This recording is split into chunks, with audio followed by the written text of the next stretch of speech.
நாத்தனார் மேஷம்.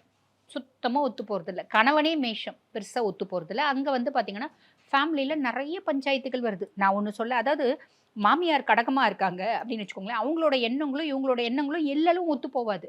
நீ பொண்ணுன்னா எப்படி இருக்கணும்? இப்படி தான் இருக்கணும். பொண்ணுன்னா அப்படி இருக்கணும், அடக்கமா இருக்கணும், பண்பா இருக்கணும், பாசமா இருக்கணும் எல்லாம் நெனைப்பாங்க. ஆனா இவங்க வந்து பாருங்க, ஆ ரொம்ப வந்து அட்வான்ஸ்டு திங்கிங் அப்படின்றது இருக்கும்.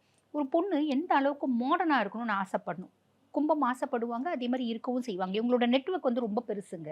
ரொம்ப பெருசு.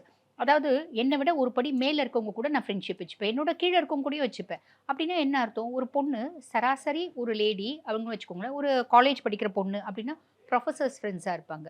பிரின்சிபல் ஃப்ரெண்டா இருப்பாங்க. ஸ்டூடண்ட்ஸ் இந்த பிள்ளை வந்து செகண்ட் இயர் படிக்குது அப்டின்னா, எம்எஸ்சி படிக்கிறவங்களும் ஃப்ரெண்ட்ஸா இருப்பாங்க. அப்டி எல்லாரும் அந்த இடம் அந்த ஏரியா கவுன்சிலர் ஃப்ரெண்டா இருப்பாங்க. அந்த இடத்துல பெருக்குறவங்க ஃப்ரெண்டா இருப்பாங்க.